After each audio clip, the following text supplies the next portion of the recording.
이제 월드컵 브레이크 끝나고 이제 프리미어리그 다시 시작이 됐는데 좀 어떤가요? 적응 좀 되나요? 적응이 좀 되죠. 사실 뭐 이제 이렇게 낯설진 않고 그냥 다시 원래 하던 클럽팀 축구로 좀 돌아왔다는 점에서 그 적응이 빨리 됐어요. 왜냐면 그 에버튼 울버햄튼 중계했잖아요. 네. 중간에 예능이 한 번 있었어요. 네. 그 예능 장면 보고 그래 역시 웃기는 건 프리미어리그. 역시 예능은 프리미어리그지. 그거 보면서 다 돌아왔습니다. 저는 이제 좀 그런 느낌이었어요. 그러니까 이게 이렇게 브레이크 기간이 길었었던 적이 없잖아요. 그때 빼고 코로나 브레이크. 이제 그거는 엄청 길었던 거고. 그건 한 3개월 쉬었으니까. 여기는 이제 한 달 동안 선수들이 네. 경기를 뛰고 온 거잖아요. 맞아요.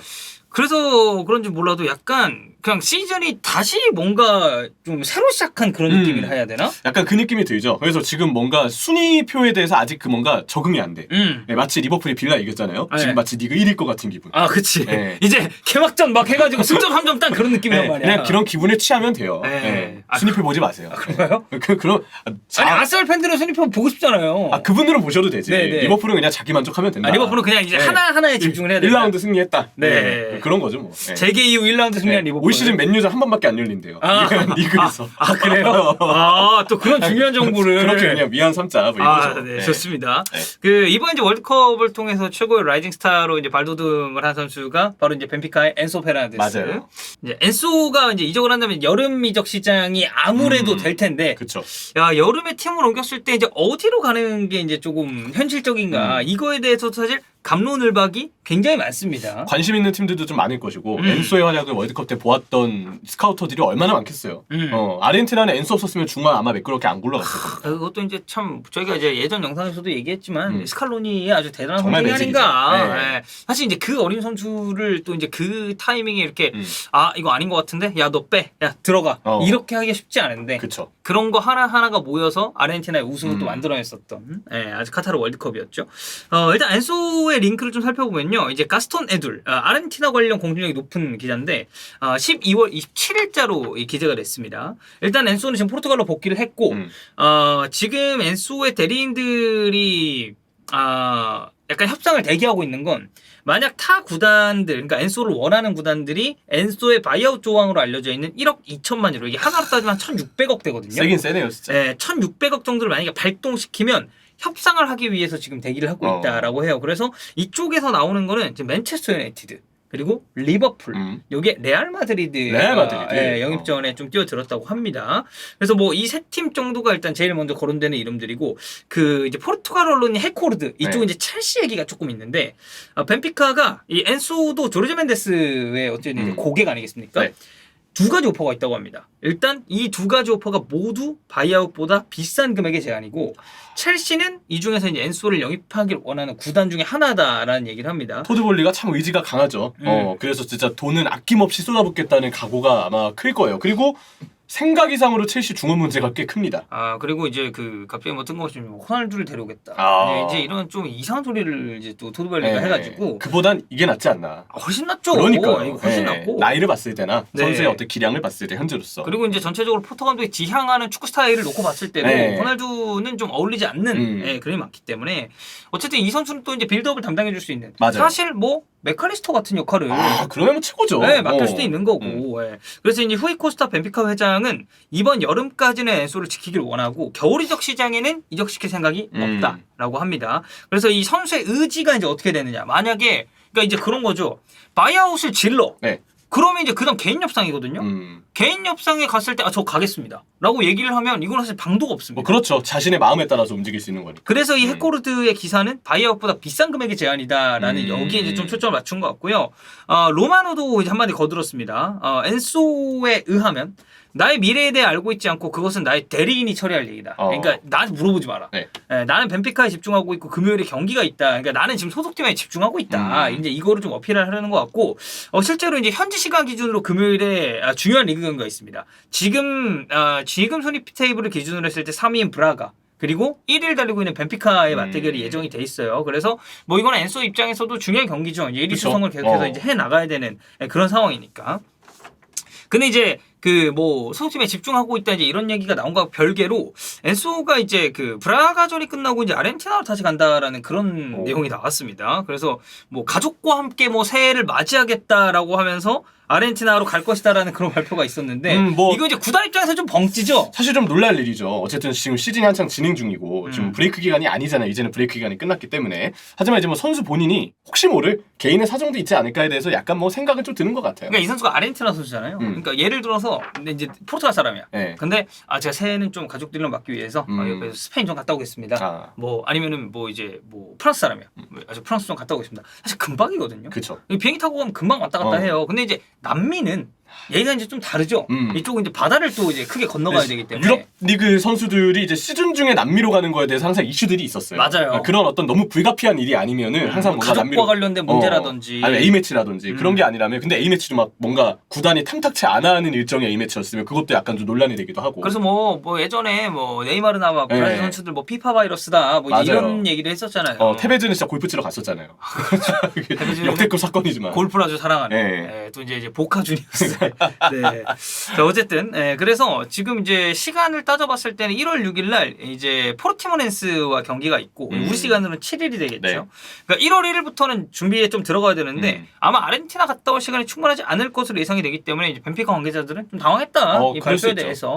그래서 이제 엔소가 여러모로 이적 관련해서도 그렇고 지금 뭐 이제 잠깐 갔다 오겠다 이런 얘기 관련해서도 그렇고 좀 이슈의 중심에 서 있는 느낌인데 링크가 어떻게 보면 이제 프리미어리그 클럽들과 쭉 나오고 있기 때문에 저희가 엔소가 들어갔을 때 어느 팀이 이제 가장 적합한지를 보겠습니다. 이제 이거는 물론 이제 이적료를 생각하면 우리가 따져봐야 될 게 많아요. 솔직히 좀 바이어 금액 기준으로 봤을 때 저 금액은 누가 봐도 오버페이예요. 왜냐면 이게 어쨌든 월드컵 스타인 거 맞습니다. 그리고 아르헨티나가 월드컵 우승하는 데 있어서 엔소가 중요한 역할을 한 것도 맞아요. 근데 월드컵이 딱 끝나고 나서 라이징 스타다라고 영입을 해서 사실 피본 케이스도 없는 게 아닙니다. 왜냐면 이게 어쨌든 냉정하게 봐야 되는데 프리미어 리그에서 뛴 선수는 아니잖아요. 아직까지. 근데 그 아직 리그 경험이 없는 선수 그리고 아직 유럽 뭐 3대 리그 뭐 4대 리그 5대 리그 이렇게 지칭하는 리그의 소속이 아니었던 점에서 아직은 봐야 될 부분이 있어요. 변수가 있는 선수라고는 꼽을 수가 있습니다. 네, 그래서 만약에 이제 뭐 이적료가 크게 걸림돌이 안 된다. 어차피 사실 내 돈 아니지 않습니까? 맞아요. 그러면 리버풀이죠.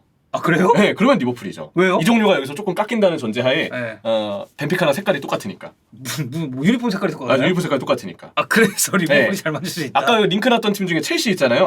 빨간색만 이렇게 가득 보다가 갑자기 파란색 보면 이게 눈이 적응이 안 돼요. 그래서 이거는 벤피카와 그러면 이제 그럴 가능성이 있습니다. 이게 아군인지 적군인지 헷갈려가지고 예전에 그 헤나투 산체스의 카라바오 그 광고판에 소에다가 쌌던 그 패스 있잖아요. 그렇죠. 그런 게 나갈 가능성이 있다. 아니 근데 그 이제 같은 맥락으로 루이스 디아스는 어떻게 된 겁니까? 루이스 디아스는 이제 포르투 유니폼을 보면은 그냥 파란색 첼시처럼 그냥 원색이 아니에요. 흰색과 파란색의 줄무늬잖아요. 디오고 조타도 마찬가지니까. 조타도 그 색깔에 적응을 잘했듯이 디아스도 마찬가지다. 디아스는 이제 새롭게 적응. 그러면 엔소도 그럴 가능성이 있는 거 아닙니까? 엔소는 그냥 빨간색 옮겨오면 되니까. 왜냐면 그 첼시는 원색이잖아요. 포르투처럼 이게 줄무늬가 아니니까. 그런 부분에서 차이가 좀 있다. 네, 일단은 개소리 일단 약간 잘 들어봤고 자 현실적으로 우리가 한번 보겠습니다. 일단은 뭐 맨체스터 유나이티드 얘기가 나오니까 맨유를 좀 살펴보면 이번 시즌 가장 많이 출전한 중원 자원들 톱3는 이제 뭐 부페를 중원으로 우리가 분류를 한다고 치면 부페, 에릭센 그리고 카세미루입니다. 카세미루. 근데 이제 그러니까 부페가 위쪽으로 올라가고 에릭센이 약간 2, 3선을 오가는 롤을 맡고 있고 이제 카세미루가 이제 후방 지역에서 맡아주고 있는데 사실 이 외의 자원들은 리스크가 좀 커요. 뭐 반더비크라든지 프레드라든지. 프레드 뭐 오늘 골 넣긴 했는데 그래도. 그리고 맥토미니. 이게 이제 불안감이 좀 크거든요. 또 이제 맨체스터 유나이티드의 이제 4대째 팬을 또 자처하고 있는 이규적과는 좀 어떻게 봅니까? 맨유 중원. 맨유 중원은 주전 조합 외에 불안한 게 있어요. 프레드가 물론 오늘 골을 넣었지만 지금 중요한 거는 중원보다는 최전방 영입이 더 급해 보입니다. 그래서 이 돈 쓸 바에는 그냥 어쨌든 카세미로 또 있으니까. 카세미로 오늘 오늘 카세미로 완전 개쩔었죠. 스트라이커 영입이 우선이다. 최전방에 돈을 써라. 자 리버풀, 파비뉴, 하비 엘리엇, 티아고 그리고 조던 앤더슨입니다. 야 진짜 중원 너무 안 좋다. 그리고 이 다음으로 많이 출전한 게 밀너예요. 밀너는 뭐 풀백까지 뛴 경험도 있어서 그런 것도 출전 시간에 직가가 됐을 거고 티아고 핸더슨 파비는 좋죠.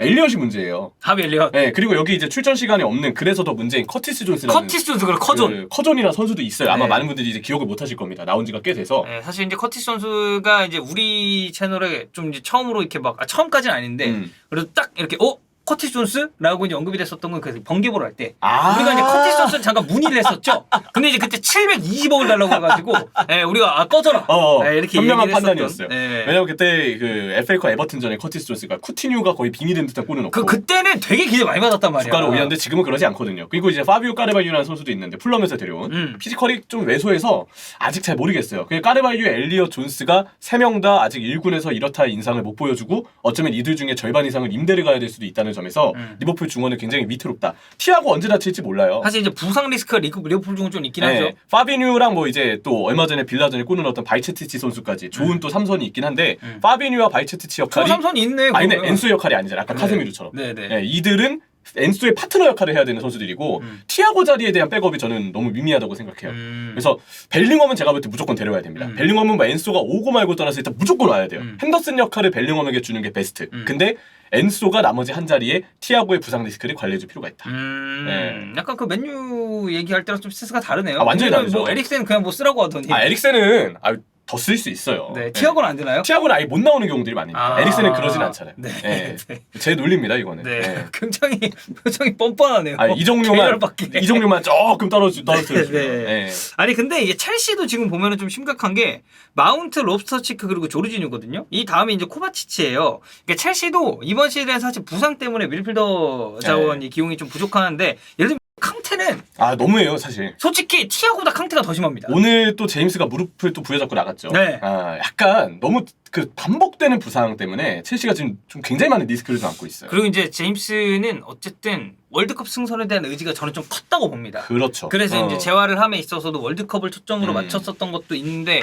이게 좀 걱정이 많아요. 리스 제임스가 사실상 이제 거의 본체 중에 하나거든요. 그러니까 마음이 많이 아픈 일이죠. 근데 이제 그 오늘 보머스와의 경기에서는 자카리아가 나왔는데 자카리아가 이제 나쁘지 않았습니다. 이제 다만 여기에 이제 엔소가 합류를 하게 된다면 이제 사실 뭐 조르지뉴와 저는 비슷하면서도 다른 롤을 맡을 수 있다고 보는데 어쨌든 후방에서 뭔가 플레이를 조립해줄 수 있다는 관점에서는 첼시가 엔소를 데려왔을 때 아주 좋다. 그리고 아까 벨링엄 얘기했잖아요. 여기는 라이스를 무조건 데려와야 됩니다. 맞아요. 수미. 왜냐면 아까 뭐 맨유 카세미루, 뭐 리버풀의 저기 파비뉴. 근데 이 역할을 할 선수가 지금 첼시 없잖아요. 첼시는 없죠. 그러니까 이제 그 위치에 나오는 게 어쨌든 지금까지는 조르지뉴였는데 조르지뉴가 사실 라이스나 파비뉴나 카세미로 물론 이들도 같은 롤은 아니지만 이러한 역할들을 맡을 수 있겠느냐. 맞아요. 사실 이제 지금 리버풀 팬 입장에서 많이 얘기를 하긴 했지만 첼시는 반박을 하기가 좀 힘든 내가 것 봤을 때 첼시가 지금 제일 높아요 중원은. 첼시 중원은 진짜 말 그대로 뭐 조르지뉴와 같은 기존 선수들이 가지고 있는 리스크나 캉테의 부상 리스크, 코바치치도 마찬가지로 부상 리스크가 좀 있어요. 이런 걸 보면 근데 또 월드컵에서는 또 잘 뛰었어요. 그러니까. 코바치치는. 근데 또 모르잖아요 앞으로.